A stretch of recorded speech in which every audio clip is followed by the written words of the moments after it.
من هو الله الذي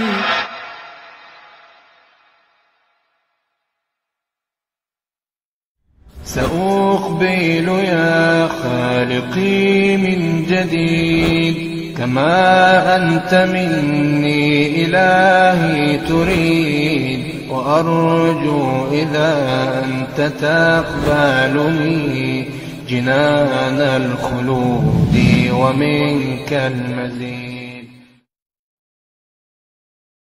Ranid ekuletedde ebintu eby'omulembe omuli ensawo z'abaami n'abakyala, keesi z'engoye, eby'abaana abawere, saako n'eby'omu kisenge nga mw'otadde amasuuka, bulangiti n'ebirala bingi. Tusange ku Bench 1 Street, Modern Shoplex, edduuka ES 36. Okumanya ebisingawo tukubire ku simu zino wammanga 0703 712 402 or 0785 062 923 or WhatsApp us on 0701 265 407.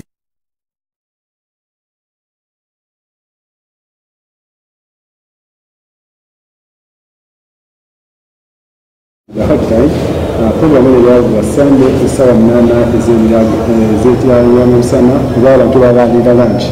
So program eno tusula kwesha kwa Ndawa Center nga legaswa no Ranid bakuli bintu ebyenjawulo mu kutunda ensawo, beddings n'ebintu ebikwatagana ku baana abato ba babies. So olwokubanga basanga wali ku Bench 1 Street ku Modern Shoplex, edduuka SE 36 by Ranid Collections.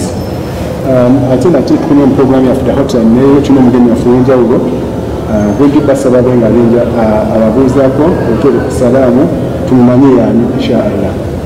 Kujjukiza nti osobola okutufolowinga ku Facebook ngena ali ku search nosaachinga Shukran Ndawa Center nolayikinga nofolowinga notegeeza n'omulala nonafolowinga noba nogenda ku YouTube channel yaffe nosubscribinga Shukran Ndawa Center nomenyawo akade n'okanyigako wajja kuba osobola okuba nga otufuna bulungi nnyo buli kimu kye tukola nga Shukran Ndawa Center.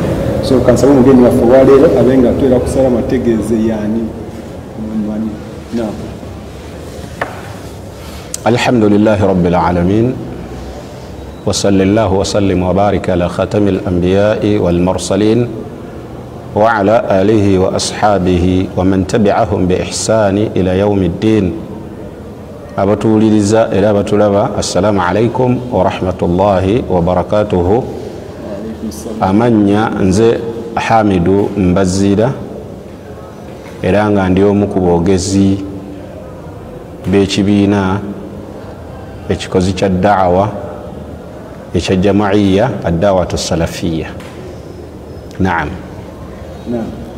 Nga bwe tumutegedde mukadde waffe watweyanjulidde nti omu ku boogezi b'ekibiina ekimanyiddwa nga Jamiyati Da'wa Salafiyya. So mu mbeera bw'etyo oli bw'abuuza Seeka Hamidu Mbazira yaani? Ng'oyita kumanyi n'akumuuza Seeka Hamidu Mbazira yaani? Bw'oba obuuzizza Mbazira Hamidu oba Hamidu Mbazira yaani ngwa mu biti ebyenjawulo. Ekisooka oba mbuulizza social system gye mpangaliramu ngazi. Eddala erisooka ndyanjudde nti ndi mwogezi mu busiraamu obuvunaanyizibwa bwe nnina. Ekyokubiri ndi musomesa, ntera okusomesa abasiraamu mu mizikiti egy'enjawulo newankubadde ennaku zino emizikiti gyaggalwa. Naye nesigala nga tusomesa wane wendi wano kati nsomesa. Ekyo kiba kitegeerekeka bulungi.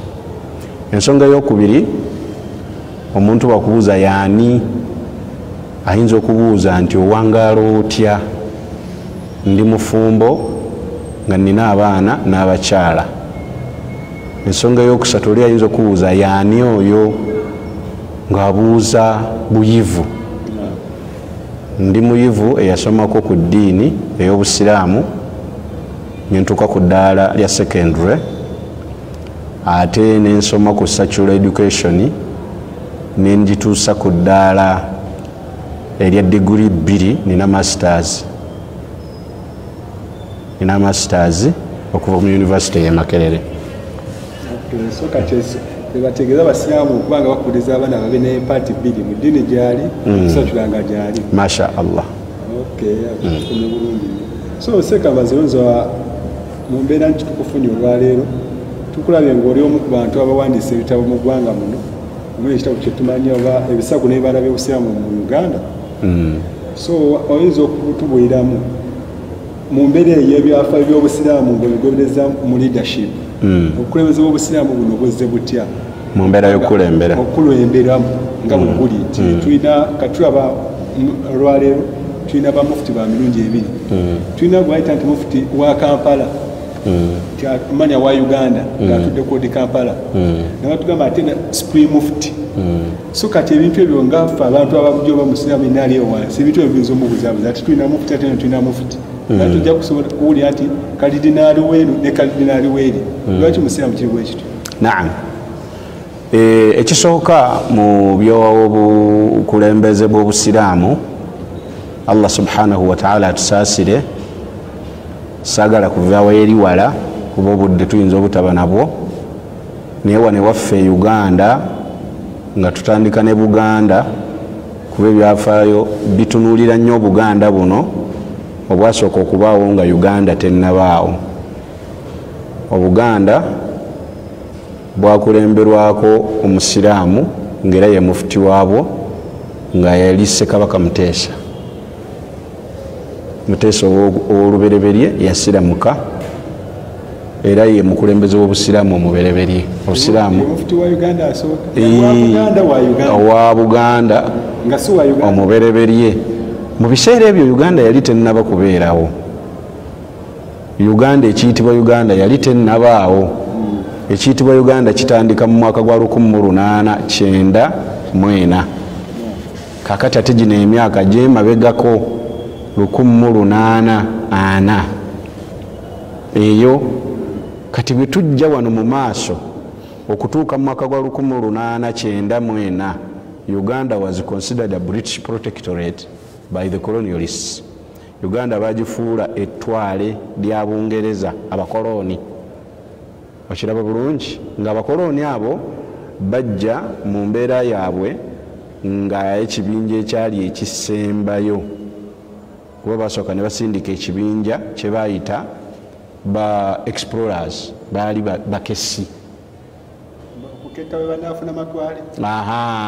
Baali bakessi. Kati mu mbeera y'okuketta eyo ne babeera nga baketta bajja ne kamera zaabwe n'emmundu zaabwe bayitibwa ba explorers. Mwalimu ba Dr. Livingstone, mwalimu ba John Speke, mwalimu ba Richard Grant, mwalimu ba Stanley Henry Morton oba Morton n'abalala. Abo baali bakessi, they were explorers. Bwe bamala okukola lipooti yaabwe bawandiika lipooti namutayiika nga nnene nnyo ku bye bazudde. Eyabasindika tebajja buzi. Eyabasindika yali gavumenti wano abaasooka wano abeegiriisiza wano gavumenti ya Bungereza yali ebasindisi. Kati Abongereza bategeera batya nti waliyo ebifo ebisava bava eri ewaabwe gye bali bajje mu Africa bajje particularly bajjanga ng'enzija yaabwe eri ku nsonga bbiri. Abamu baatambulanga nga Queen abasindise nga batambula kiwalazima bazuule. Y'ensonga lwaki babayitanga ba explorers. Era olwaleero bw'otunuulira bagamba who discovered the source of River Nile ne baga nti John Speke. John Speke yali musajja mu Ngereza naye nga baaliwo naye baga nti on the international scene ndowooza bokola ki basangako n'abantu abali ku maato abatambula abavuba abakola ki naye on the international scene eyakiteeka ku international scene yali John Speke. Kati mu ntambula eyo mwe baazuulira waliwo Buganda tusanzeeyo kabaka tusanzeeyo eddiini bwe ziti abamu basinza lubaale ettaka ligendako ebyobugagga babirimako ebirime bwe biti ne bawandiika lipooti eyo. Bwe bagiwandiika namutayiika ne bagiweereza ne bagenda nayo ne baddayo naye Bungereza ewa Her Majesty the Queen. Mu kiseera ekyo bamuyitanga Victoria okuva mu lubiri Buckingham Palace. Olubiri olwo luluddewo lwe lugenze lulera bannabakyala ba Bungereza. Victoria ne bagimuwa Victoria bw'amala ogitunulamu, it was a well detailed report and precise.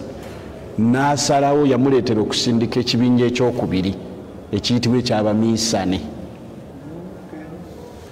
Aba-explorers bambega bagenze kati bano abajja oluvannyuma after the impression from Her Majesty the Queen, she decided to send another congregation, another group of people trained and organized to do the work. Ne babasindika nga baminsane. Minsane kiva mu kigambo mission. Mission eba organized program. Abaganda bo mission ekyabalimu okuga. Ne babayita baminsane. Eba organized program. Kakati bo kyabaleeta bajja kwongera taffaali ku bano kye baali bamaze okuzuula. Naye nga babagambye nti mugende mulina okusaasaanya ekigambo kya Yesu Kristo mwana w'endaaye Omunazaalesi. Bolwedde abangereza baali bamala okutegeera Jesus. Baali bakristaayo. Kadi ne baga nti okusinziira ku bye muzudde balina n'eddiini ze basanzeeyo. Okiraba bulungi bo bagenda okutuuka wano eddiini ze basanga ezimu abasiraamu babasangawo kuba John Speak bankaaga mu ebiri ate obusiraamu bwajjana mwena 1862 obusiraamu bwajja 1944 wano kati John Speak agenda okutuuka nga obusiraamu webuli be baaliwandiika ripooti eni tusanzeeyo abasinza Lubaale tusanzeeyo n'abasinza Halla. Wakiwulidde kati kwe kusindika gundi eyokubiri eno ekole ki ebeerenga introducinga eddiini y'ekikristaayo. Okiraba bulungi be bayitibwa abaminsane. Abaminsane bwe batuuka wano bajja n'ekitabo era olwaliro ekikyalaka ekikyakola ekya bayibuli naye bajja ne principles bbiri. Bayibuli si kitabo kya Katonda. Aikiriwa Bayibuli. Anti bayibuli era bagamba bannyini kyo bagamba si kitabo wabula baga nti library. Ise library erimu ebitabo, erimu amabaluwa, erimu files, erimu ebyenjawulo. Kati amabaluwa ebbaluwa ogenda eri Abaruumi. Ekyo nakyo kikyo jja babuuza abagamba naye nga nze kyennina from research it is a library. Bible kyekitegeeza ojja kinoonyerezaako osobola okugenda n'okinoonyerezaako mu sources eziri authentic osobola okugenda n'onoonyaako nga era mu bitabo byabwe bye baawandiika nga biweebwa ekitiibwa mulimu ekitabo kya dictionary e Oxford University Dictionary. Ogenda onoonyeewo waliwo otuuke ku Bayibuli tasobola okubuulira biki kye bitegeeza meanings ziyinza okuba ennyingi. Kakati eyo tubadde ku principles bbiri. Esooka yali nti singa oli akkuba oluyi ku mukono ogwa ddyo kyusa nekkona kkuba otambula ogende. Ate oli bw'aba akuggyeko ekizibaawo ye kkooti n'ekkanzu gyambulemu ogimuwe agende nayo gulage nti toyina buzibu.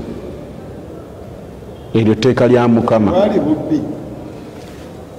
Ekigendererwa kyabwe kyazuulwa luvannyuma nti baali basuubirayo ekibinja ekirala ekyokusatu ekigenda okubba. Bano bo baali bateekerateekera bagenda kunyagulula. Tuvudde ku explorers bo bakoze research yaabwe bazizaayo omukulu badeese bano abalala basomesa bano kola kino kola kiri waliyo abalala bagenda okujja bano bamaze okusomesa bano bateeke mu nkola. Yes.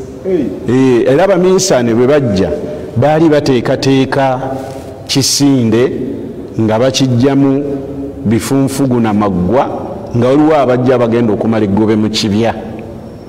Okiraba bulungi y'ensonga lwaki baleeta principles ezo ezitali za bwenkanya bbiri nga nabo tebazitambulirako. Omuntu bwakkuba oluyi ku ddyo kyusa nekkono omukube. Olwaleero bw'ogenda mu bakabona teri pasita ayinza kikkiriza ng'omukubye luyi n'akyusa, teri faaza ayinza kikkiriza, teri reverandi ayinza kikkiriza. Era bw'omukuba oluyi musibira mu poliisi LC oba kooti naye nga bali kye bajjirako nga basuubira waliwo ekijja ekinene singa eno enjiri ekwata abantu bijja kutambula bulungi. Era bwe bamala okulaba nga ebakutte yabakwata etya, bayina infrastructures ze baakola ezawangula emitima gy'abantu. Bamisana abo ekisooka bazimba amasomero mwe bagenda okusomeseza kalica yaabwe. Ekyokubiri ne bazimba amalwaliro hospitals mwe bagenda okujjanjabira abantu abalwadde era ne batandika okujjanjaba. Ekyokusatu ne bazimba enguudo. Okiraba bulungi? Kati ebyo byali bisobola okuwangula emitima gy'abantu ti bano bazze kutuyamba. Era amasomero gano agatandika gotunuulira nga Mengo, kubanga Mengo is the first secular school in Uganda. Lyazimbibwa mu 1895. Mengo eryo eriri e Bukesaawo. Okiwulidde? Basomese kalica yaabwe bwetambula abantu bagimanye bagigule. Kati baleka abantu batandise okujja mu masomero ago, gatandise okufuna abayizi n'abalwadde batandise okujjanjabibwa ng'abasomesa abazungu bamiisane n'abajjanjaba bazungu bano basalubati cook bamiisane ne bamanya nti kikutteyo ne bawandiika lipooti ennamutayiika yali nnene ne bategeera nti we have improved on our fertile land, tulina ensigo gye tutaddeko ku ttaka lyaffe. They decided to go back to Her Majesty the Queen in Buckingham Palace. Ne baddayo e Bungereza, Queen ne bamuwa lipooti. Bwe yagitunulamu, it was well presented and precise. N'asalawo n'asindika ekibinja ekyokusatu ekyayitibwa ekyabakolone, colonialism. Kakati mu bannabyafaayo baba bali ku siniya ey'omukaaga n'ey'okutaano, oluusi ne ku university endowooza. Bayina ensonga oba ekibuuzo kye badiscussingako baga nti the flag followed the cross. The flag is a statement. Ebendera yayita mu kisinde kya musalaba. Kitegeeza nti omusalaba gwe gwasooka okuyitawo gw'abaminsane, bendera y'abakolone nekola ki? Kakati bali bwe bajja, bwe bagenda, Queen n'asindika ekibinja ekyokusatu kyali ky'abakolone. Okiraba bulungi? Abakolone abo baakulemberwamu musajja yayitibwanga Captain Lugard. Yali musajja nga mujaasi, bakaputeni baba bajaasi. N'amusindikirako n'abayambi. Abayambi abo mulimu mwalimu ba kopolo, mwalimu ba meja, mwalimu baani bwe batyo nga basirikale. Era baali bazze bakimanyi nti bye tugenda bagamba bwe babigaana lutalo.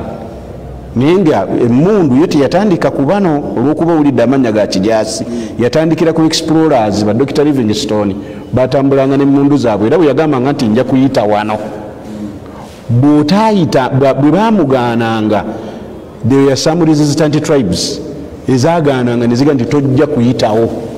Okiraba? Yajjangayo emmundu n'abakuba. Yejjukira nga explorer azze kuvumbula buvumbuzi, emmundu agirina ne kamera, yakubanga yinaaga nti mwempitibwe wano nyina okuyita wano, era n'ayitawo n'atambula n'agenda. The same to the missionaries. Ne ba missionaries bajja n'emmundu zaabwe bwe batutawaanya fire. Kakati bano beeyoleka abajaasi bo baali bamala gobe mu kibya, naye ng'ekisinde kimaze okukwatayo kikaze nga basuubira resistance ntonotono.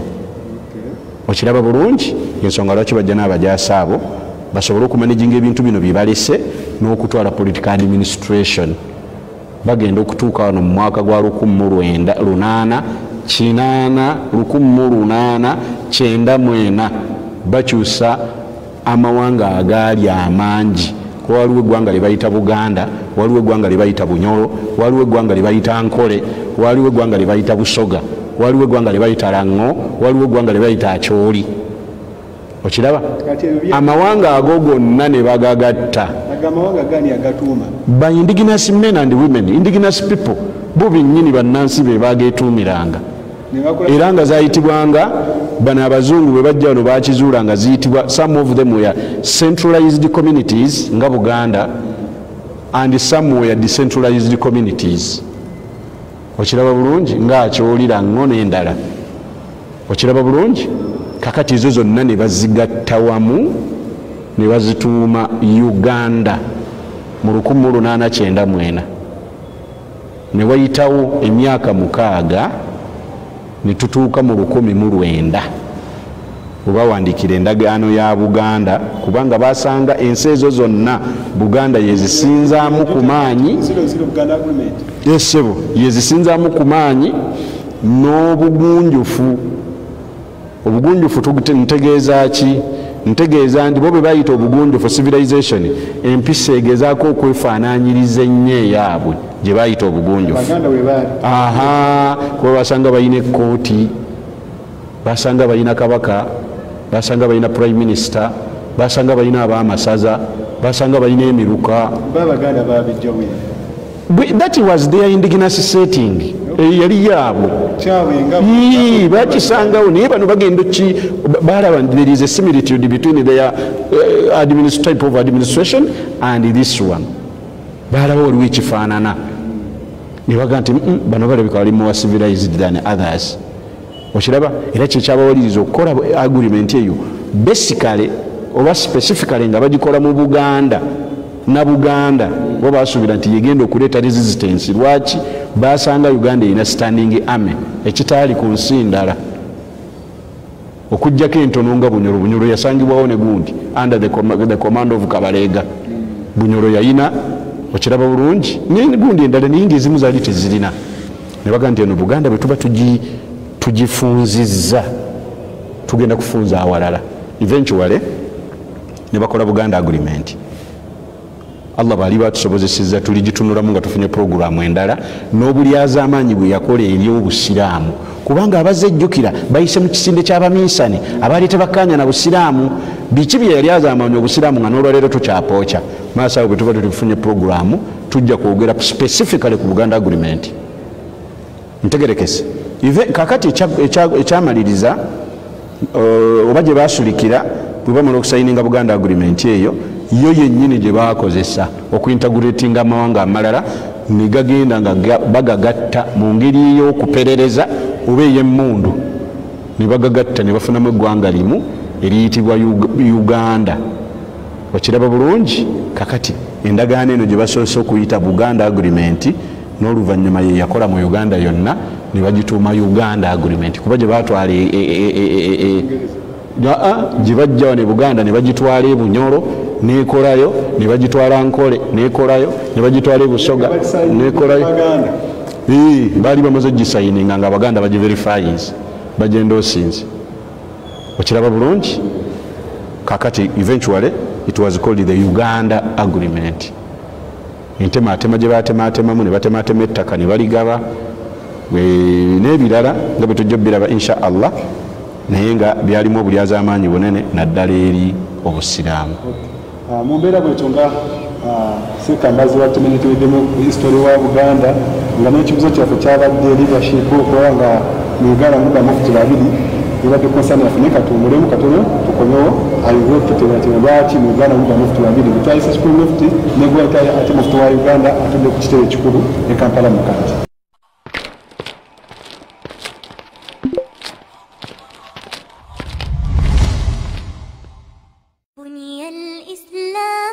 Webali kutukubirako yifa aba Salfa Charitable Organization abakolera daawa. Aba Salfa Charitable Organization tukola daawa, tuzimba emizikiti, enzizi, okukusa n'amasomero. Tetukoma okukuka, tukola ne Islamic counseling. Oli mukyala munange waliwo ebitatambula bulungi mu bufumbo bwo, nsonga za mmaka ki ekigaanyi. Tukola counseling ey'abaami n'abakyala, tubuulirira abaana, tuyamba ku abo abatalina busobozi, tubalirira zaka, tukola counseling ow'enjawulo okukusa n'ensonga endala nnyingi ez'enjawulo. Salfa Charitable Organization tusangibwa ku MM Plaza ekisenge T13 oba tukubire ku 070 82 74 64 ne 0772 82 74 64 yefe aba Salfa Charitable Organization. tukomeye tukujukiza program yetu ya hotline ebirabo Sunday saa 8 ezemisana netusiba ko land collections kandi naganga basangira ku Central Pacific ku Modern Showdex eduka SE asatu mukanga asekambazi twakomeye tutumedete ku history wa Uganda ninge tuzi twalase mu diro cyaba date leadership mu Islam mu Uganda lwaki twabanga baloba mufti babiri okubanga tulina mufti wa Uganda atudde ku kitebe kikulu Kampala mukadde ne tubaona ayitibwa Supreme Mufti nga ye atudde kibuli ensonga ezo ziri lwaki obutandika mukama.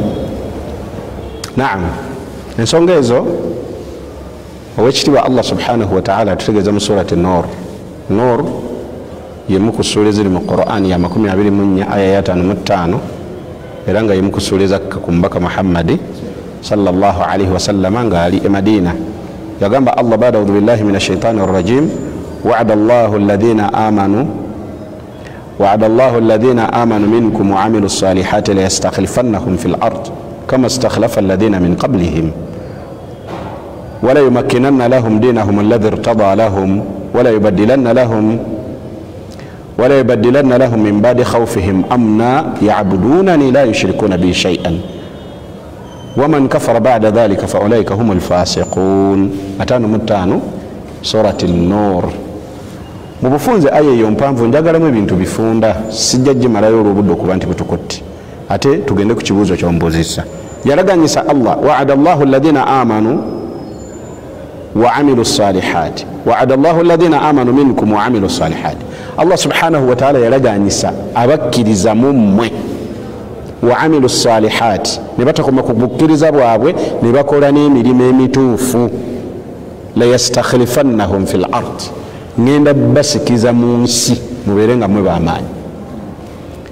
ebikole ebiri wano bibiri ng'era bituyambako nnyo mu mbeera zaffe eza bulijjo nti ekisooka mugenda kusikizibwa ensi oba mujja kusikizibwa mu nsi.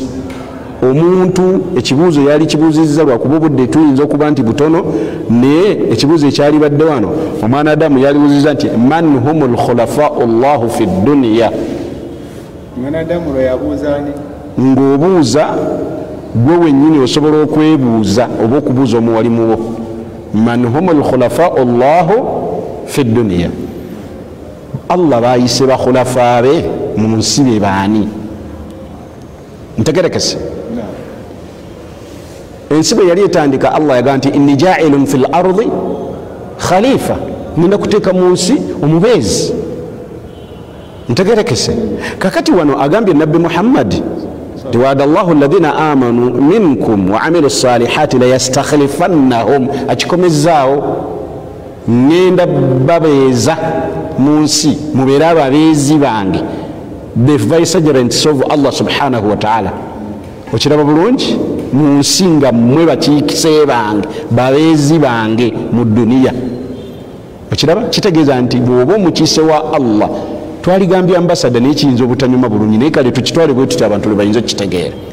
mu mbeera enyangu mu mbeera ze tulimu tulenze MP waffe wa Kampala Muhammad Eserebu abeere mukiise waffe ffe abawangalira mu Kampala lwakuba situkyalina bakiise palamenti eriwo olwaleero erina situkyalina babaka tulina bakiise.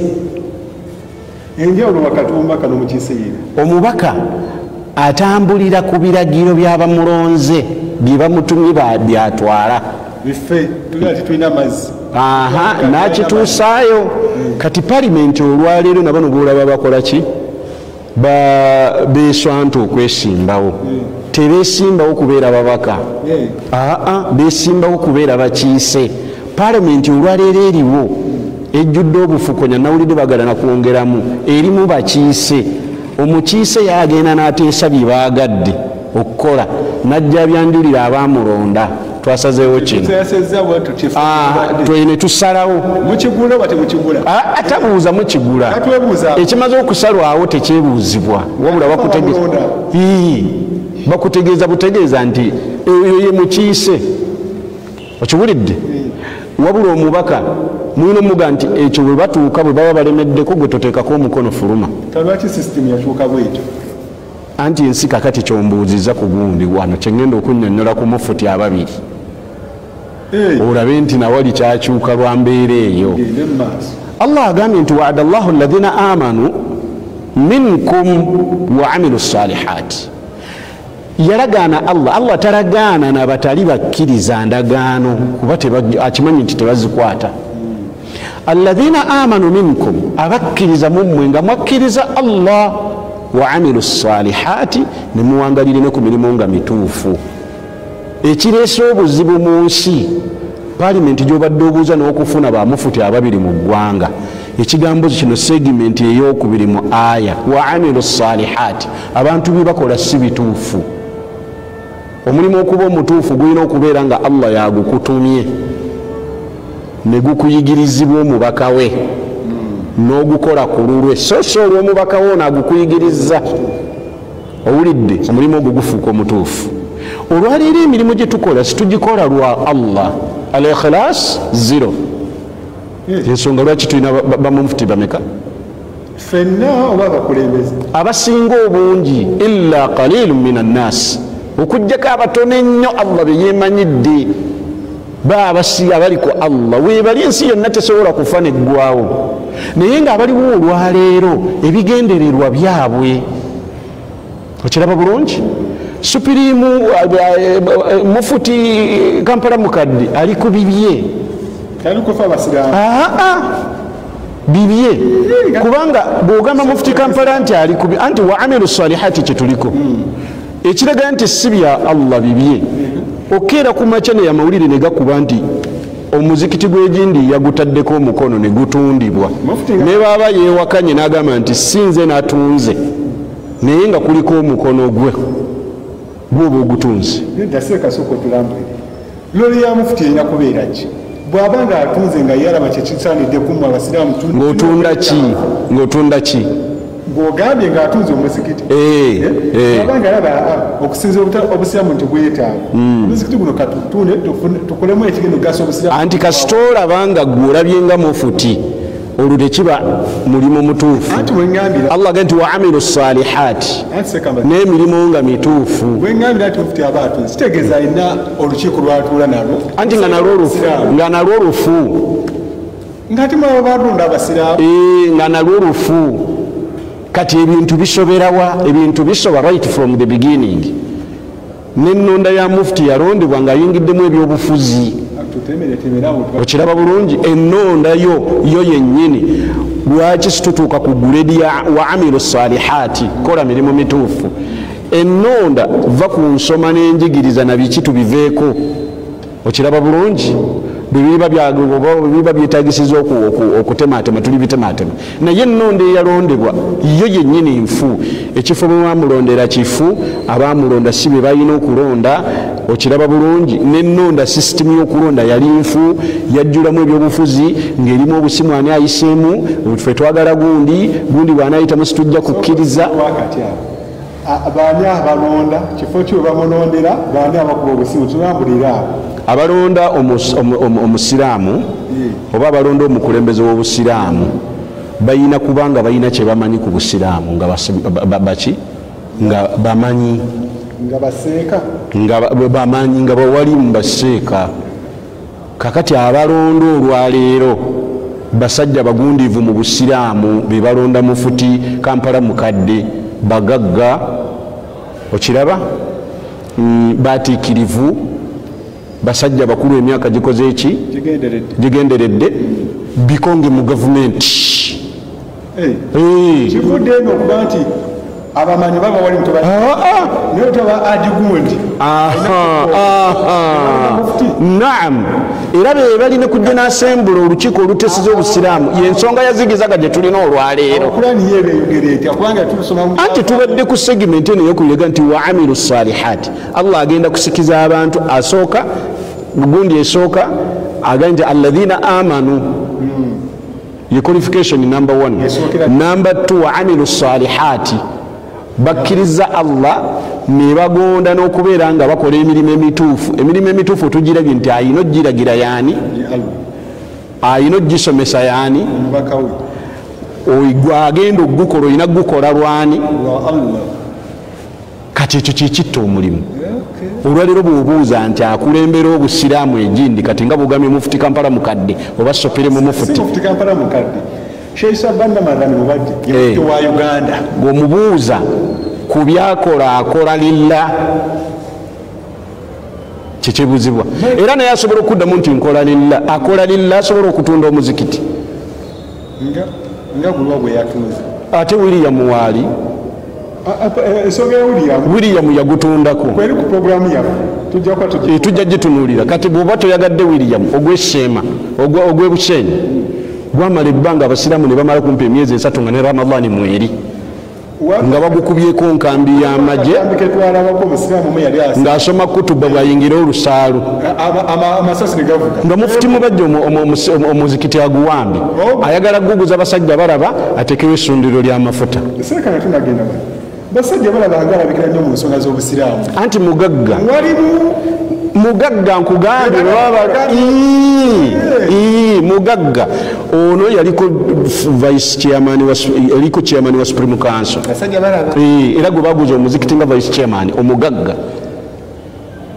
naye wagulira omuzikiti we bagumuguliza newankubadde bewudiisa nti bagumupangisa naye nga wallahi balimba sekategereke bulungi mufti ayinza okuba nga bwogambye nti aguziza abasajja balaba omuzikiti abasajja balaba status y'omuzikiti si nnungi ayagala kwongera gulongoosa nga we bagumuguliza kyetutunuulira kyetugaa nti lwaki tebakola ku lwa Allah we bamuguliza omuzikiti ogwo oba we bamuguliza fe omuntu ali basajja bakulu omuyinza okuba mwali mutandika butandisa okwetegereza yayina ebbaala 9 ng'atunda anywesa abantu omwenge ng'ayina ebbaala 9 ne bamuguza omuzikiti gwa William ogwo kati ate ekyo kibuuza nze nkugambye tebalonda lwa kutya Allah tebalonda lwa kulongoosa ddiini eno wabula balonda gundi mugagga tumuteekeko era ebyo bamu ku babaka bajje n'asembule zigiza gwe olwaleero gwe tulina atuulako ba Mr. Ladies and Gentlemen ku Supreme Council ne bayisa bye baagala lwaki kubanga eddiini tebaagiwa priority. Ekibuuzo kyange kidde lwaki kuddeko ba Mr. ba Ladies tewali munafu mu bamaseeka nti olukiiko lwagala tusula lwalero lukulira bamaseeka beereere mwe temulina bunafu bwammwe nga mmwe. Olwaleero bwe tuli sisuubirayo nti waliwo omulembe nabbi gweyogerako ogutali guno ogwagambibwa nti bwe muliraba nga abamanyi bakkakkanyizibwa ng'abayimbi be baweebwa ebitiibwa. Olwaleero mu nsonga z'obusiraamu teziyingiramu bamanyi abaziteeseza bamisita bahaaji abagagga kuba bwolwaleero bwokeera ku makya basajja balaba nga yekyamaani w'obusiraamu ku Supreme Council okiraba bulungi yasikira Hajali Adrama.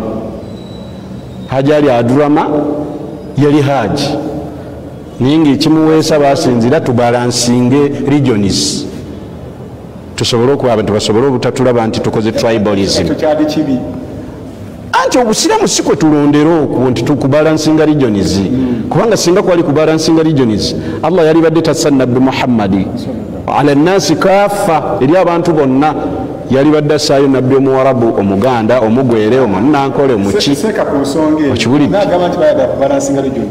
bwonna atunulira nabbi waffe Muhammad ayamusikira yali ali Abubakari nga muwarabu naye ng'ava mu Bakuraishi Umaru najja naye nga muwarabu ng'ava mu Bakuraishi. Kati anti ozze ku sayidi yange ozze ku sayidi yange lwa nsonga mu busiraamu tukwasa omuntu gwe tulaba ng'agwa mu bintu bino bibiri sinnavaawo alladhina amanu alina kubanga mukkiriza wa amilu salihati minkum ng'omulaba byagenda okukola oba byakola abikola ku lwa Allah. Anti nze seekala nkitira ku pointi yange we tukyali awo tetulaba kuvaawo ogambye omulisaani gwe baayita okubawa Hajali Adrama okuva wesinaye kubalansinga regions naye katwala tulaba nti mukuraishi paka ku alia yasembayo mukuraishi kati awoti waliwo tribalism era bw'okyogera oba okoze bubi mu busiraamu ebansobi nnene lwaki abantu abo nabbi yaleka abasonzeeko okiraba bulungi yaleka abasonzeeko bw'amala obbasongako nga be bagenda be bakyasukkulumye mu bukkiriza bwabwe era nga wallahi haqiqatan Abubakari yasinga obukkiriza mu bantu abaali babaddewo baada al anbiya nekuddako Umar. Okiraba obusiraamu tebutunuulira nnyo nti gundi mugwere ng'obyolwaleero bwe biri. Ebyo byali badde bikoma mu paalamenti, byali badde bikoma mu kabinenti zino zetulaba olwaleero, ate oluusi n'oyogera ne bakukunyira ebisubi ku mimwa ng'oyogeddeko. Oyogera ngaani ng'oli wewaga nti omala okutanaka mwenge ne weekazakaza nti ali nnyimba ndi mutta, otanasemu gwaki. Okiraba kakati bino ebyagundi Allah atugamba subhanahu wa ta'ala kamala okutereezaako kaviire ddala mu mutima gw'abantu ti Allah yali agubira yiniemu oba bagoba kyabwe. Wallahi si bwe kyali. Nabbi aleka asonze mu bantu bano ng'obukkiriza bwabwe bwali busukkulumu nga be basinga obukkiriza mu baaliwo, berafa nga be bagenda okusinga okwetegereza n'okunyweza n'okwegendereza ekintu, era wallahi tukakasanga ku bye baakola benkanya. Yagamba Allah subhanahu wa ta'ala, owekitiibwa Allah atugamba ya ayuha alladhina amanu, aya ya 9 bagiyita suratu Hujurat ye Madina, aya ya 13, essula ya 9 aya ya 13.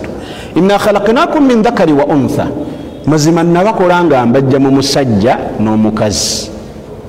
Waja'alnakum shu'uban wa kabairan lita'arafu, nimbawulamu ebika ne kabira n'amawanga lwakumanyagana kyokka. Tumanyagane nti ono mukyoppi. Ono musoga, ono mukiga. Okimulidde bulungi. Naye sigamba nti Abaganda bakitalo nnyo ku bakiga, abakiga bakitalo nnyo ku basoga, abasoga bakitalo nnyo. Kifu era bw'oyogera nti ffe Abaganda oba okoze kinene nnyo ku kumenya eddiini Busiraamu eri Allah, kubanga Allah yennyini nsi. Nga mmwe Abaganda mukoze eki? Kifu. Yes. Naye nga gundi eri lini yegyeri ogenda okutambula bwetyo. Allah yali tagoba ba Quraish, wabula yali agoba abantu abasinga abajja okwegendereza. Abasiraamu batunula nga abantu abasinga bajja okwegendereza. Ekyokubiri be bawangadde ku lusegere lwonakirwako obubaka, berafa bagenda kwenkanya. Thalitha abadde atambula nabo alisaabasonzeeko, kubanga waliwo hadithi ndowooza Abu Huraira yagitubuulira naga nti yayimirira mu bo naga nti inna Abubakarin fil janna, Abubakari mumulabe wa mujjana, wa Umar ne Umar wa mujjana, wa Uthman wa Ali wa Zubair ibn Awwam wa Abdurrahman ibn Auf wa Sa'd ibn Abi Waqas, asharatul mubashiruna bil janna. Kakati abantu abo sequence yabwe gye yagenda abamenya, okiraba bulungi, khassa okuviira ddala kwasooka paka ku bana n'obukkiriza bwabwe bwe baali bakkiriza nnyo nga balina ne hadithi ezeeyawulidde nga zaabwe. Mu ngeri gy'otemyatemamu kati oyagala okutugamba nti abakulembeze abaffe tulina mu Uganda si bakkiriza? Bakkiriza naye wa amilu salihaati, awo we waleeta obuzibu n'okukola ebituufu. Kati bwe bakola si bituufu bifu. Anti kati toyinza kuddira chairman agenda okubiriza enkiiko z'Obusiraamu ng'alina ebbaala 9 ng'ate mukimanyi. Oyo aba agenda kukulembera ki? Kati akulembedde ekintu ne muga nti kakati ekintu nga bwe kituuse omanye ebintu bino byetaagamu biri hikima. Leero ate bwe mwatuuka ku biri hikima abamu bakyogera n'okyogera nga oba biri hikima bo bafunamu ki Allah yasinga okumanya. So nga ate bw'oba otunuulidde ng'ogenze mu tafasiri ez'enjawulo ku Allah wayogerera bil hikima, yali ayogera ku bigambo bya Qur'an byeyita hikima. Naye nga bo balowooza biri hikima kutetenkanya, kuwudiisa, kuperereza, kuwudiisa, kubuzaabuza mbuye biri hikima. N'oyita minisita, kati ennaku zino simanyi aliko nga chairman, naye nasembayo okumanya nga minisita yaliko Ajabudu Nadduli ye chairman wani wa Supreme Council. Anti gambye nti kyemmanyi Ajabudu Nadduli. Anti oluusi babikola tebakola ki? Oluusi bagenda ne bakola bye bakoze ne bakola changes ne batazirangirira eri Basiraamu babisaatifu. Anti situlina kusiiba ku Supreme Council. no nengera si gye tulina okusiiba oli munayuganda oteekeddwa okumanya biki ebitambula mu ggwanga ate bino byegamba ng'obuŋambye era bino byegamba bya busiraamu era ebimu bibeerawo anti wekukotingira nasembayo okumanya ngaalina wenkyasembedde kale kitegeeza ebisiramu tukyagala bimanyi anti tebabitutegeeza oluusi kati nawuliddeko bakyusizzaamu omwogezi yaani oyinza okuŋŋamba nsereko mutumba gwe bagobye ate yani yamugobye kati ati wadde onaŋŋambye mbu yabimanyi nnyo nsereko mutumba bwe babadde balangirira idi gye tugenda okusaala nsereko mutumba ye yagirangiridde bulijjo yabirangira owa shariya gyali tebamugobye gyali ali luddawo I challenge them bo baŋŋambe nti waali era bannimbise taliyo is not there bamummuza mbu akuze negundi simanyi naye bamugobye mbu akuze ne mukulu wa kika naye bamugobye kati mubajje muto nkuwa abakulu abali mu ggwanga lino nga bakyatulemeddeko nedda nkuwa olukalala lw'abalemeddeko nga bakulu nnyo mu ggwanga lino olusome ate lwaki olutya kati obusiraamu wa amilu salihaati bwe lwakuba oyagala kunvuga ngo nziza ku sekula kyammwe wa amilu salihaati okugoba omuntu nti akuze lekerawo byokola kirimu amalu saliha mulimu mituufu ani sahaba gwe bagoba nga akadde ne mugagenda ate batabii bagobaani mu batabii tabiina bagobaani era namubaseeka omusogamaseeka waffe musajja mukulu yali musomesa waffe ne kati yawumula obusomesa kati njagala puroguramu eddako oleete ensereko omubuuze nti wabadde tosobola ssebo bakugize batya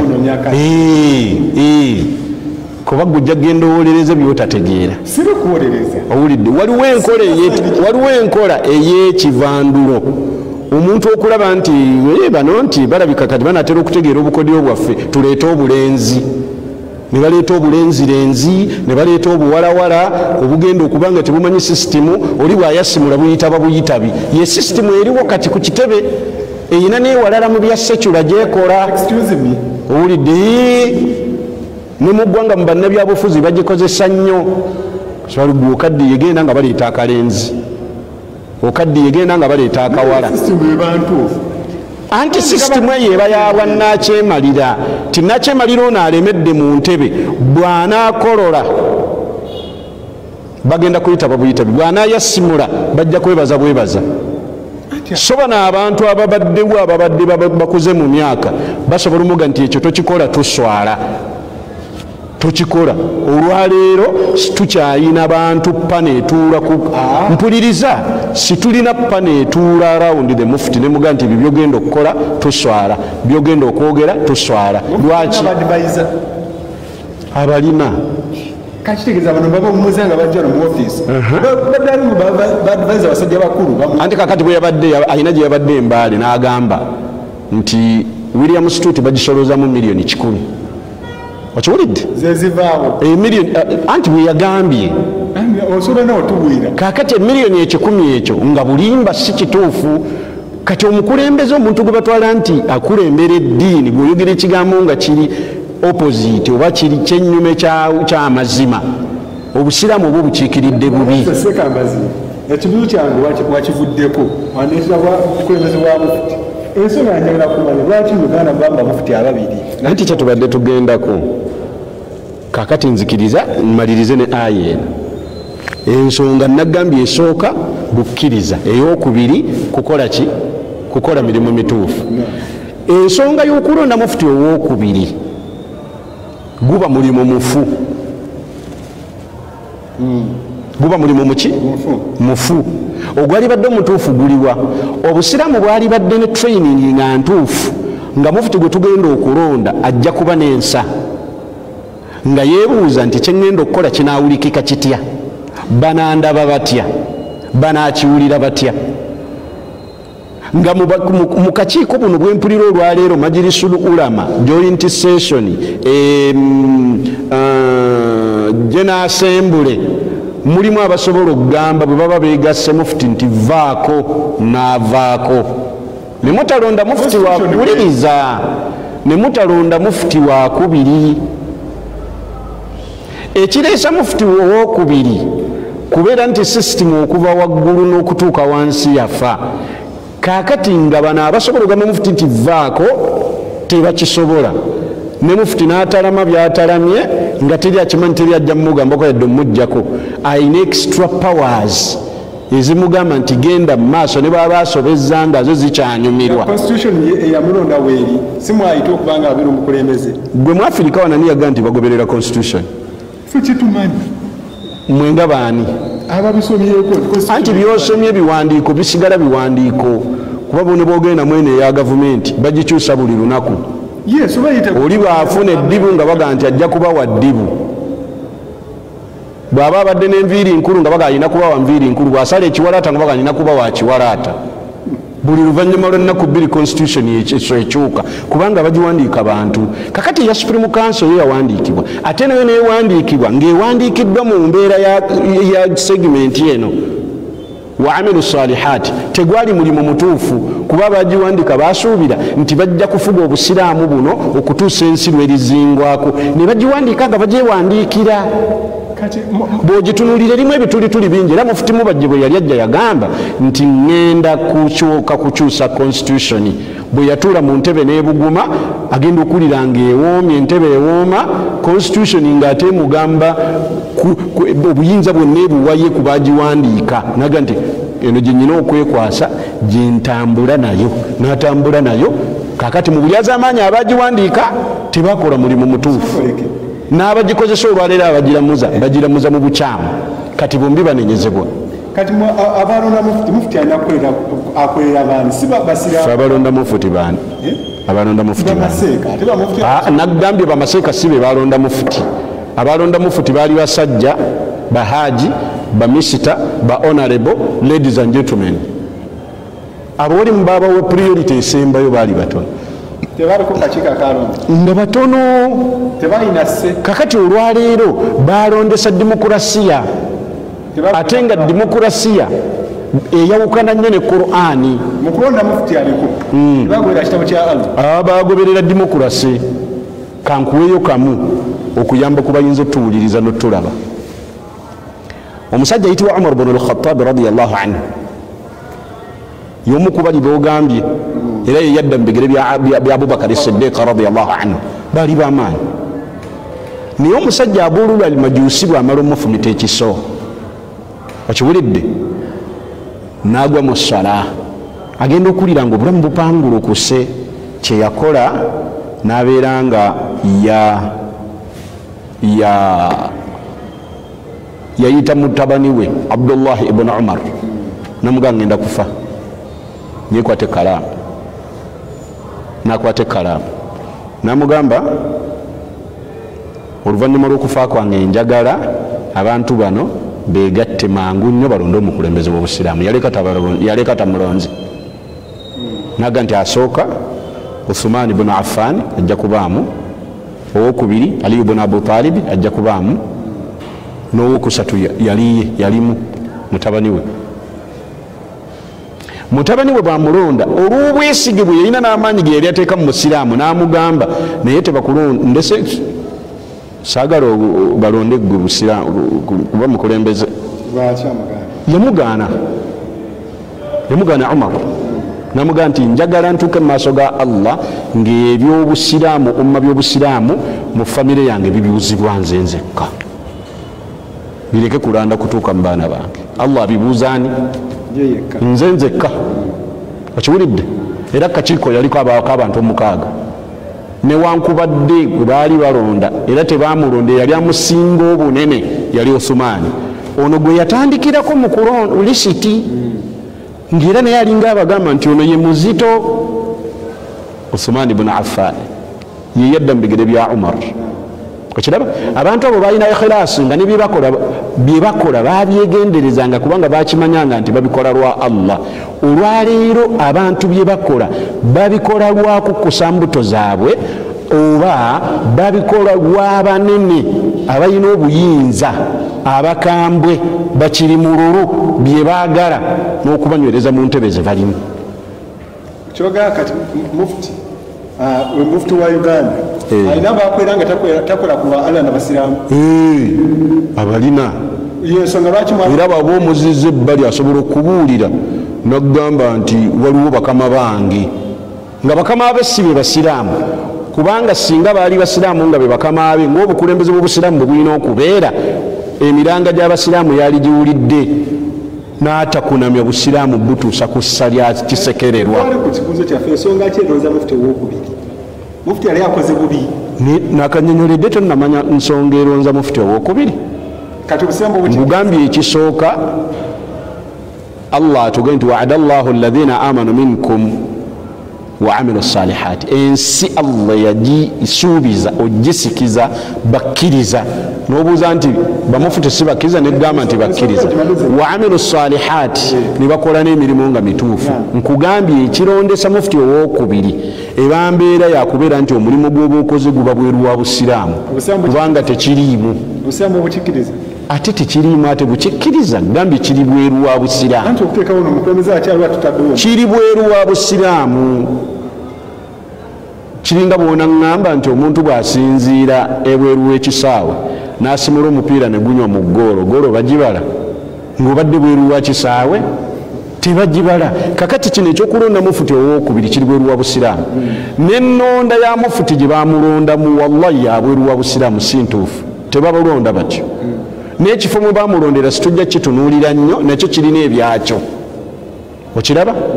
N'ebigambo byazaayogera bimala bumazi singa eggwanga libaddemu abantu ab'ensa nga talina baweereza aweereza Allah oga nti kankomaawo, naye yayogeraku n'agamba awo munsonyiwe yeetondako ate oluvannyuma ndowooza neyerabira nti yeetonda.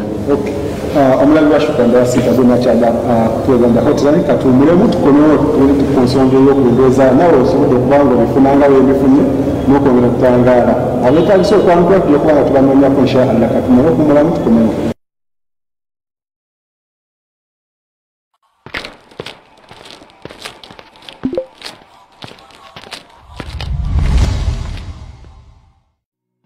Ennaku zino okufuna ekintu eky'omulembe kirumya omutwe. Lwaki nedda? Ranid ekuleetedde ebintu eby'omulembe omuli ensawo z'abaami n'abakyala, keesi z'engoye, eby'abaana abawere saako n'eby'omu kisenge nga mw'otadde amasuuka, bulangiti n'ebirala bingi. Tusange ku Bench Wanuka Street, Modern Shoplex, edduuka ES 36. Okumanya ebisingawo tukubire ku simu zino wammanga 0703 712 402 or 0785 062 923 or WhatsApp us on 0701 265 407.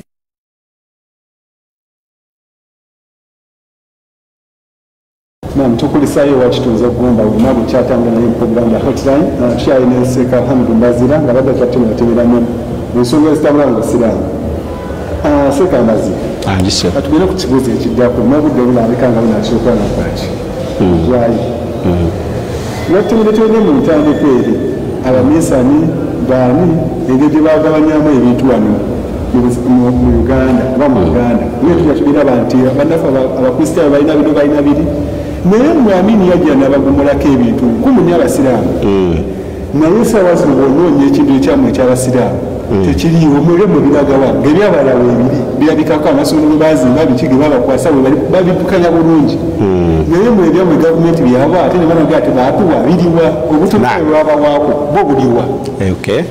Kakati alhamdulillahi ala kulli hal ensonga eyo yesinga okuzuzumbya buli musiraamu omutwe naddala ng'alumirwa eddiini ye.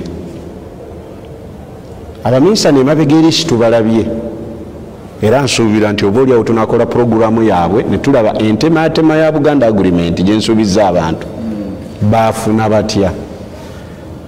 mu mbeera ya Buganda Agreement abasiraamu basigala ttayo nga tebafunye obuntuntu bwe twafunamu twabufuna after very many decades and generations. Ekiseera kyamala kuyitawo nga kineneko okiraba Allah n'atuleetera Idi Amini n'atukubagiza ettaka eryo eri Kampala mukadde lyali ddene siwewo wokka bagenda batemako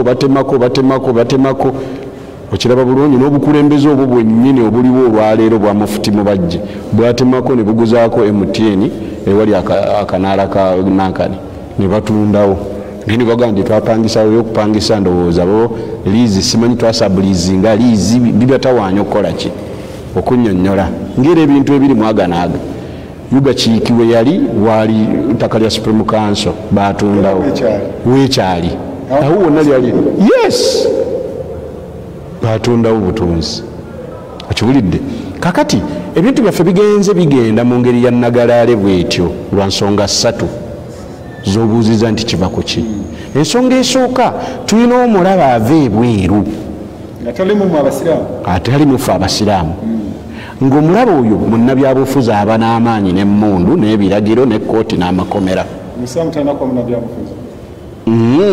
asobola okuba naye kakati tulina ebyobufuzi bya Uganda entambula gye bize bitambula bibadde bitambulira nnyo mu bakristaayo olw'omusingi gw'abaminsane bano baaleka bakitadde ne mu Buganda Agreement ti anaafuganga Uganda ajja kubanga mukristaayo mwekiri mu agreement mwekiri kati nze bwenzanga ndi musiraamu ekyo kyo kasirika busirisi nga Amini bwe yajja era ne balekanga ne baleka mu kulozi zaabwe ezeba hidden ne balekanga era bakitaddewo nti omuntu anaafuganga Buganda ajja kubanga mukristaayo ng'ali mu layini ya Muteesa olubereberye akulembera emmengo nga alina kuba mukristaayo kabaka tasobola kujanga mukatu kinga musiraamu kubanga batugamba ekyalemesa famire ya Kakuluti yali eteekeddwa okuba ne ebyo ojjaggaziwa nnyo ate tuwerabire kino kye tukola kyo ebyo tujja bigaziya edda amadona alina mangi walidde naye ng'alina okufuga Buganda alina kuba mukristaayo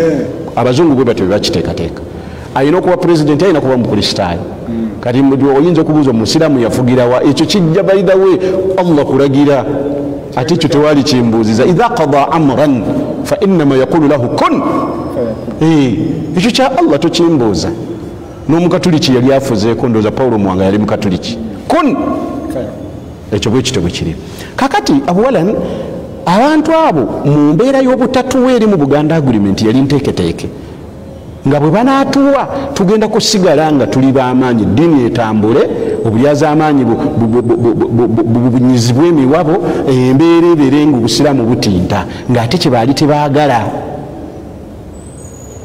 okiraba bulungi kubanga mu bigambo byabwe Sahara Johnson eyasayininga endagaano eno eyali saabasayininzi eyakulira yagamba nti it is not in the interest of the British government that the Mohammedans could receive any more adherents than we can help.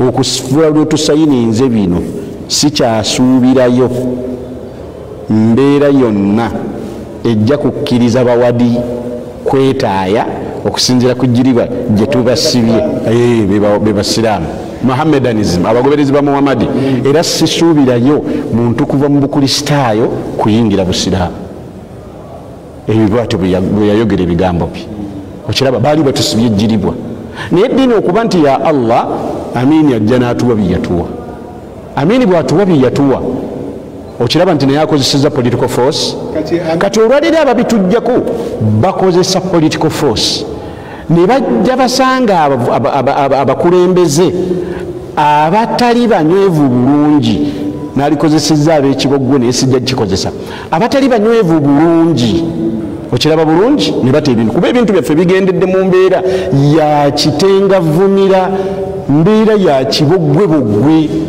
kuganga n'omuntu bw'abitunulamu bw'ati weewuunya owulidde ettaka lino ly'okubya amabega yiika 11 wano mu kibuga wakati lyagendera ku miliyoni 5 nga buli yiika egula biliyoni 2.5 eza Uganda naye lyagendera ku miliyoni mmeka mufuti bw'aba ayogera ebigambo bye yaga nti tugenze tutunda ebintu bye tutasobola kumanaginga tosobola kumanya yes kati ng'ettaka litulemye esemba buli waliyo square mile 5 era oluvannyuma lw'okulaba nti situbisobola gavumenti netwalako 3 ekyo nakyo netukondeminga gavumenti egenze eteeka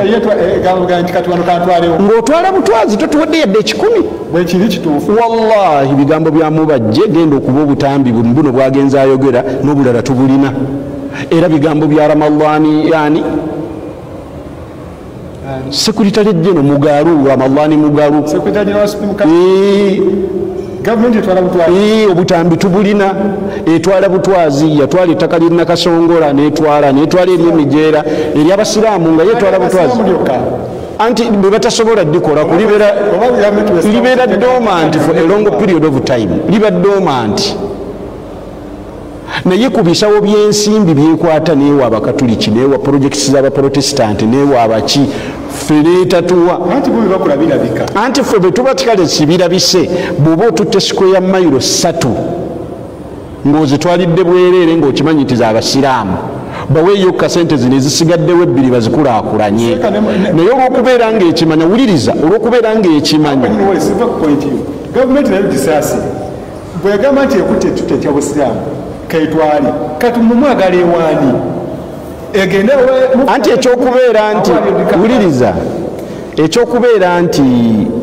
ekyokubeera nti mufuti aliko tagenda kusobola kulondoola bintu by'abasiraamu bino nakuboggolera gavumenti gwe kugikwatira mukono mu sefuliya yanva ekyo gavumenti kyeyagala era ebintu byaffe bigenze binogoka bityo gwombuuzizza nti ebyaffe bigenzeewa kati nkunnyonnyola bwe bigenze nti gavumenti ebitwala mu ngeri ŋŋenderere nga tesasudde nga nabano beebitwalako abeeyita abakulembeze b'obusiraamu bagisinza tebasinza Allah basinza gavumenti kuba wenaaba bwe banaagigambako egenda bagoba ku bwa mufuti ate nga buwoomerera nnyo gavumenti enobeza ku mufuti yamuteekawo obadde tokimanyi mufuti kati mubajje wakamugobako emirundi emeka nga kwali Luwemba mwamugobako emirundi emeka nga kwali mubajje baseeka baatuula simanyi baatuula ludda baali bayitirivu obungi ne bagaa nti vaako n'alemerako mubajje n'ateekawo commission of inquiry eyakulemberwa Dr. Muhammad Mpeza Mihigo nga mubajje yagironze n'alonda 3 mu Eastern n'alonda 3 mu North n'alonda 3 mu Central naga nti eno commission kyenaayogera recommendation zeenaawa zetugenda okugenderako n'akwata obukadde 10 n'egenda etuula ku Afrikaana egenda okuvaayo ng'egobye mufuti yennyini emugamba va mu ntebe ebintu by'obusiraamu bimazeewo commission gye yalonda genda bulumye Dr. Mpeza akyali mulamu ye rector wa International University Kampala International okiwulidde neegoba chairman basajja balaba yali Abdulrahman mu biseera ebyali Abdulrahman nakkiriza oba bangobye ŋŋenze neegoba vice chairman basajja balaba okiwulidde neegoba secretary general Dr. Kasenene due to their incompetence nga bagamba nti enkola yaabwe yali yakiboggwe nnyo nga tebasaana mu ofiisi ripooti eyo ono bwe yagifuna n'agamba nti ani yanteeka mu bukulembeze sijja buvaamu n'abulemeramu era weerabidde lwakuba nti obadde togoberera byafaayo gundi commission eyatuula embalala eyalimu gavumenti ng'erimu n'ebitongole by'abasiraamu byonna esookejjeko mufuti w'ekibuli ne Kampala mukadde ow'ekibuli yali Sheikh Hussein Rajabu Kakoza ow'e Kampala mukadde yali Sheikh Saadi Ibrahim Luwemba mu 1993 ne bakkaanya naye ng'era babiteekawo bannabyabufuzi gavumenti yebiteekawo kuba ebifunamu anti kakati bino bwe bafuna bamufuti 2 ebintu byabwe bisobola okwonooneka togge nga tebafuddeeyo bali mu ntalo buli omu alwanira kubeera mufuti kakati insha Allah bwe tumaliriza bwe bakola ripooti ne baga nti mufuti Saadi Luwemba vaako mufuti Hussein Rajabu Kakoza ow'ekibuli naawe vaako tulonde mufuti Ahmad Mukasa mu biseera ebyo yali w'ekibuli amyukibwe Zubairi Kayongo mu biseera ebyo yali w'e Kampala mukadde Zubairi Kayongo deputy mufti Ahmad Mukasa mufti bwe bakomawo okutuuka e Kampala baamala embalala muleke byoteri wiiki namba naku zaalinga 8 bwe bakomawo wano gavumenti n'ebigaana nze sibitegedde ng'ate komishoni eyo obulidde bulungi His Excellency the President yagiteekamu omukono n'agirondera ne chairman agenda okuwuliza ensonga za gavumenti Ssaabakenkufu Professor George William Kanyihamba akiwulidde kakati negaana kati ombuuziza ekibuuzo lwaki nga ziyo okutuuka eyo nti gavumenti ebirinamu omukono okuddamu nti ebirinamu omukono n'okutabuka kwaffe kakati ayalumbye omuzikiti gwa William yabadde mubajje era naye mubajje mu kwogera byadde mbale yagenda gavumenti yaguwambye nze saaguwambye ne gavumenti moral authority ewamba omuzikiti ogijjawa naguno baguwambako ne bazuulamu simanyi tanki ezikuba ennyonyi tanki ezikuba ne ballistic missile anti kakati kyebubuzizza nti erina omukono mu kudobonkana kw'abasiraamu nenga nti yeesinga otudobonkanya newerekerwako abagisinza abakulembeze b'obusiraamu anti abakulembeze b'obusiraamu abagiriko mu kulonda kwabwe gavumenti eteekamu omukono nebanga ejja balagira okiwulidde kyensembyayo njagala nakyo kibeere kiriya owulidde ebintu ebiri managebo omukulu byayogera Mufti His Eminence gavumenti netwalako bino olwokuba twali tusobola bimanaginga omuzikiti gwa William Kampala mukadde amaduuka baali batutte nga gasengusa ogutunda nga tekyasobola gumanaginga ogutunda oba ekyokubiri ennyumba z'ennajja nankumbi estate bangalo 10 zaalimu n'abapangisa zatundibwa ssente mu maaso abazitunda bamala kulaba nti tebakyasobola kubanja bapangisa baamala kulaba batya anti yagambye nti katutunde ebinene tufune ebitonotono ebiri managebo obusiraamu nga bunene kati General Assembly eyawedde yasembyeyo Mufti bwe yabadde awalimakisize yagambye situyinawo kakiiko kasobola kumanaginga projects za busiraamu situbisobola ndowooza tubiwubaka tuli kibaddukanye ffe tudde ku bwakadde wanneme gwona munanga kyatoba kuda hotline okushuka ndawa sente tugamba nti tugenda kumwana lwakadde nti katono naye ensonga ndaba zikubimuko seka amazino tujafuna akadde akumiwa atongole okubanga atunyinira ku bintu bino tugamba nti badde bannaffe aba Ranid collections abasanga kuba nikiwanuka anja kubaseka ambazira benga tubigabye ebisembayo tubenga tubasimbula alhamdulillahi rabbil alamin tubebaza okubeera nga mutuwuliriza era ne mutulaba wabula buli muntu yenna ayina obuvunaanyizibwa kuno kulaama kwange okuva gyendi okudda gye muli ayina obuvunaanyizibwa yenna mu bukulembeze okuviira ddala ku makaago imaamu wa muzikiti mukulu wa Ttwale district kaazi oba amiiri okiraba bulungi mbaga wallahi muti Allah ebifo bye mulimu si bitiibwa wawula buvunaanyizibwa Allah bwagenda obbabuuzaako okutuukira ddala waggulu ku mufuti Allah agenda bbabuuza ku bye mukola naye kyannaku nnyo okuyimirira mu maaso ga Allah ng'oganze nali mufuti w'e Uganda ng'olina emigugu n'amabanja g'abasiraamu mangi nga tokyasobola beetonderera mu kaseera ako nga nabo tebalina ntengereze zikusonyiwa ekyo mukyegendereze kuba akaseera kajja tusinze Allah bemwagala okuweereza oba bemuweereza bemwagala basiime muwangale nga muli amasavu muwangale nga musula mu vvono muwangale nga muwasa abakyala basasula bubi ate nabo banaku bibasasula tebabirina ogenda okwekanga nga bewali osuubira okusasula bakusasudde kyennyume kyabyo asasula obulungi ya Allah lwaki huwa razaqu dhul quwwati almatin. Assalamu alaikum wa rahmatullahi wa barakatuh. Wa alaikum salam wa rahmatullahi wa barakatuh. Kwa zamana tutambule nawe nakugale kuliza program ni zawe na Sunday sawa mnana kuliza muno na yabo abirenga kufurulinga batuna kulenga shukrani dawa center usibogina ku Facebook na kutaka mo research searching shukrani dawa center no like ngati na kufurulinga ne ku YouTube channel yafe shukrani dawa center gina dawa wale akade na kakona kuno bangasuro kwanga kutoa chimwe kitugwa sigadde shu tutawulo dinga dawa center. Assalamu alaikum wa rahmatullahi.